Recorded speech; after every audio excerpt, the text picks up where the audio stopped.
UDF convener Adoor പ്രകാശാണ് ഇപ്പോൾ നമ്മോടൊപ്പം ചേരുന്നത്.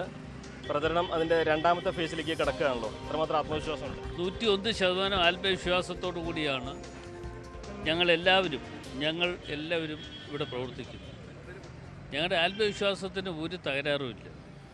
ഞങ്ങൾ ആ ആത്മവിശ്വാസത്തോടു കൂടി ജനങ്ങളെ നേരിട്ട് കണ്ട് കാര്യങ്ങൾ ബോധ്യപ്പെടുത്തി ഞങ്ങൾ മുമ്പോട്ട് പോവുക എന്നുള്ള ഏക ലക്ഷ്യമാണ് ഞങ്ങളുടെ മുമ്പിലുള്ളത്. മലയോര മേഖലയിലെ ജനങ്ങളുടെ പ്രശ്നങ്ങൾ മുഖ്യ പ്രധാന വിഷയമാകുമ്പോൾ തന്നെയാണ് കഴിഞ്ഞ ദിവസം വഴിക്കടവിലെ 15-കാരൻ്റെ ദാരുണ അന്ത്യം ഉണ്ടായത്.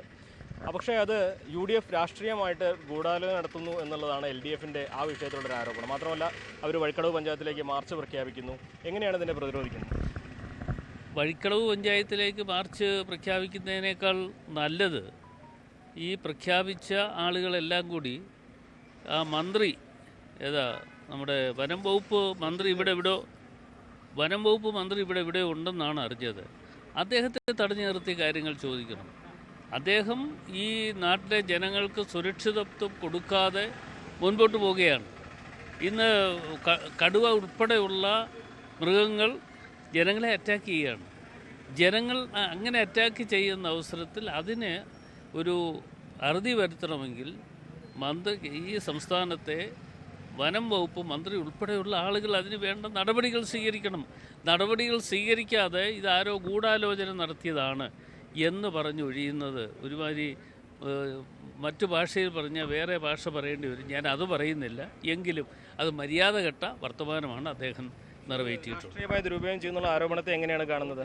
ഇത് രാഷ്ട്രീയമായ ഈ ആരോപണമൊന്നും ഞങ്ങൾക്ക് വലിയ കാര്യമായി വരില്ല. എന്താ കാരണമെന്ന് ചോദിച്ചാൽ ജനങ്ങൾക്ക് ഞങ്ങളെ അറിയാം.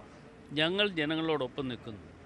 ഈ നാട്ടിലെ കർഷകരോടൊപ്പം ഞങ്ങൾ എപ്പോഴുമുണ്ട്. ആ കർഷകർക്കുണ്ടാകുന്ന ദുരനുഭവങ്ങളിൽ ഞങ്ങൾ എപ്പോഴും കർഷകരോടൊപ്പമാണ്. ആ കർഷകർ സുഹൃത്തുക്കൾ എപ്പോഴും ഞങ്ങളോടൊപ്പമുണ്ട്. അക്കാര്യത്തിൽ ഇപ്പോൾ തെരഞ്ഞെടുപ്പ് കഴിഞ്ഞ് റിസൾട്ട് വരുന്നുണ്ടെങ്കിൽ നമുക്ക് മനസ്സിലാക്കാൻ കഴിയും. സുധീരൻ സാർ പറഞ്ഞത് രാഷ്ട്രീയമായിട്ട് ഇതൊന്നും ഉപയോഗിക്കുന്നില്ല, ചർച്ച ചെയ്യുന്നില്ല എന്നുള്ളതാണ്. പക്ഷേ തെരഞ്ഞെടുപ്പിൽ ഇത് പ്രതിഫലിക്കുമോ? UDFന് അനുകൂലമായിട്ടുള്ളൊരു പ്രതിഫലനം ഈ വിഷയങ്ങൾ ഉണ്ടാക്കുമോ? ഇതൊന്നും രാഷ്ട്രീയമായി വരുന്ന ഒരു വിഷയമല്ല. ജനങ്ങൾ കാണുന്ന കാര്യങ്ങൾ, ജനങ്ങൾ ചിന്തിക്കുന്ന കാര്യങ്ങൾ, ജനങ്ങൾക്ക് മനസ്സിലാക്കാൻ കഴിയുന്ന കാര്യങ്ങളാണ് ഇതൊക്കെ തന്നെ.